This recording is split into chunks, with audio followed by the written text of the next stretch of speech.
Well, Mr. Rouhani was here on Tuesday, and amidst all of this, he did say that Trump will backtrack. And by the time we're speaking to him on Thursday, we see President Trump has paused the tariff for other countries except for China, at least for 90 days.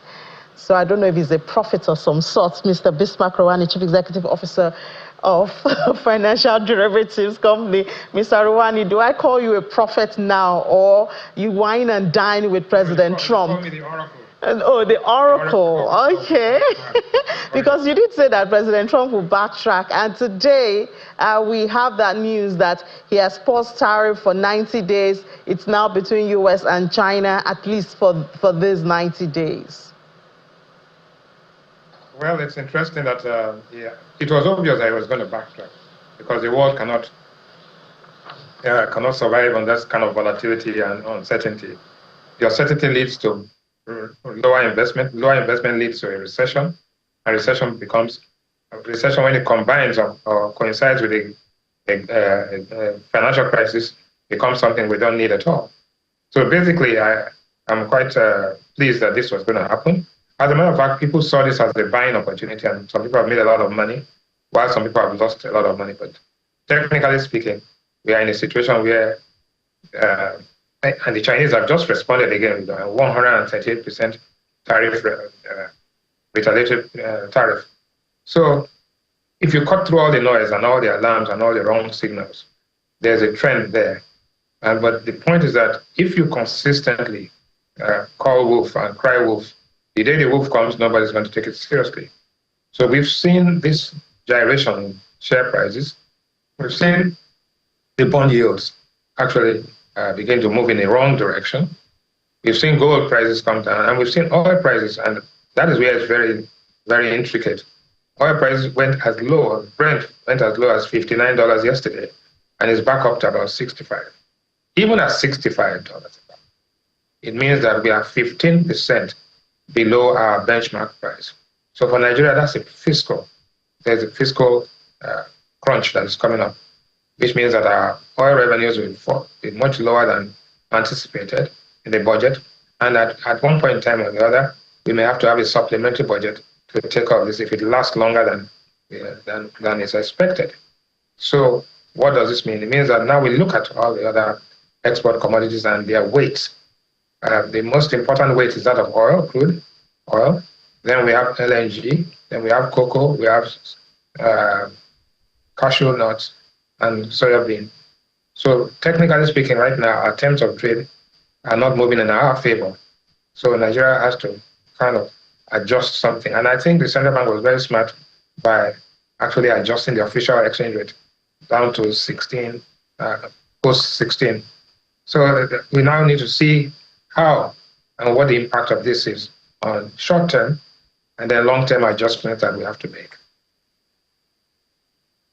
When we look at this, and I know you also touched on the issue with China, so it seems the battlefield is now between US and China, and we've seen the yen weaken, making their goods cheaper.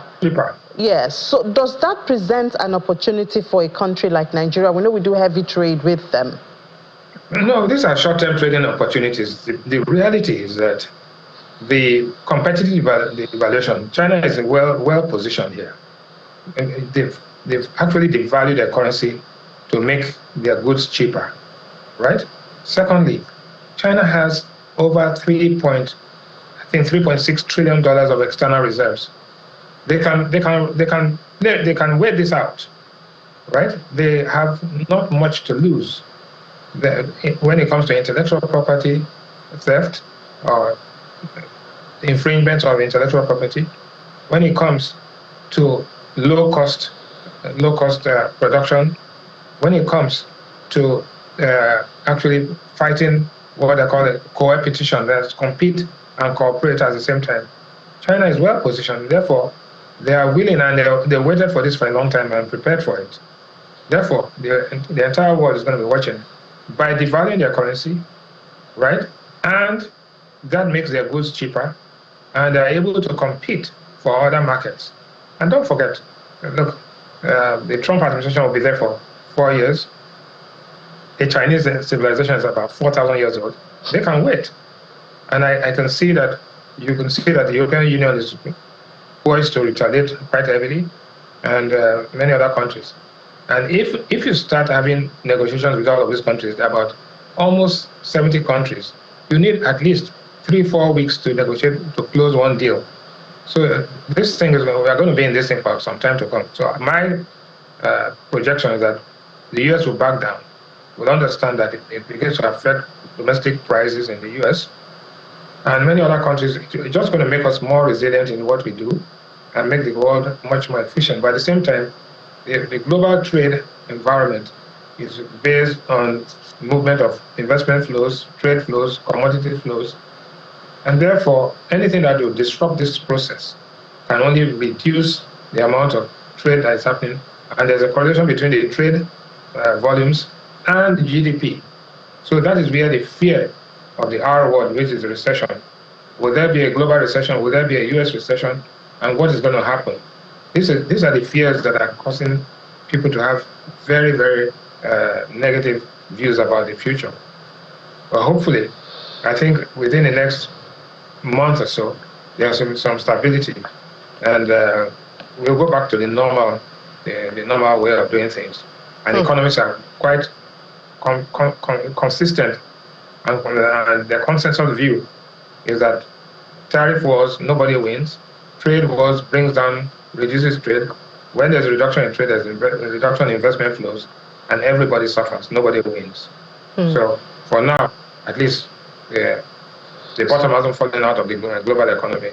So what does all this mean, Mr. Rwan? Even though you say it's short term, while we're waiting, what does it mean to consumers in Nigeria? Well, consumers in Nigeria, what we've noticed in the last few days is that, first and foremost, post the Ramadan and the fasting, we saw prices go higher a little bit. The fear that the effect of petrol prices also triggered a few things. But now, in the last 2-3 days, we've seen prices begin to come down. In particular, we've seen beans come down by about almost 5% to 85,000 naira. We've seen vegetable oil come down to 19,000 naira by 2%. Palm oil has come down by 16% to 10,000. But what is more disturbing is the price of pepper that has gone up by over 100% to 250,000 naira a bag.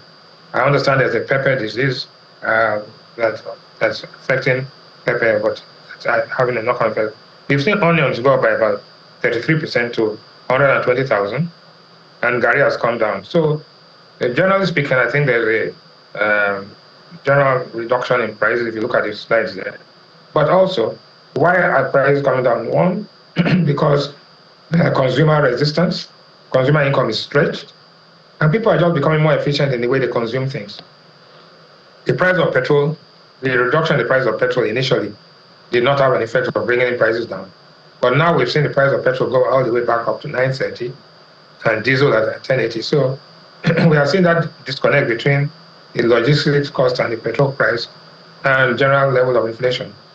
I think that connection will come back in the next couple of days when we now find out what the actual price of Brent and WTI. If it stays at $65 a barrel, which is what it's trading now, or it goes lower, then we will see lower petrol prices, but also lower government revenue and spending. And that will affect and actually lead to some contraction in economic activity in Nigeria. So whichever way, the good news is that with the price of oil coming down, that the price of petrol will reduce. But petrol is only one component in the inflation basket of transport fares. The most important thing is that our fiscal revenues will reduce, and the ability of Nigeria to fund this ambitious aspiration to get to $1 trillion in 4 or 5 years may be impeded in the short run. But eventually, at the end of the day, we'll get there. All right, we pray we get there, and soon too. Mr. Bismarck Rwan, Chief Executive Officer of Financial Derivatives Company, thank you so much for your time and your views. Thank you for having me.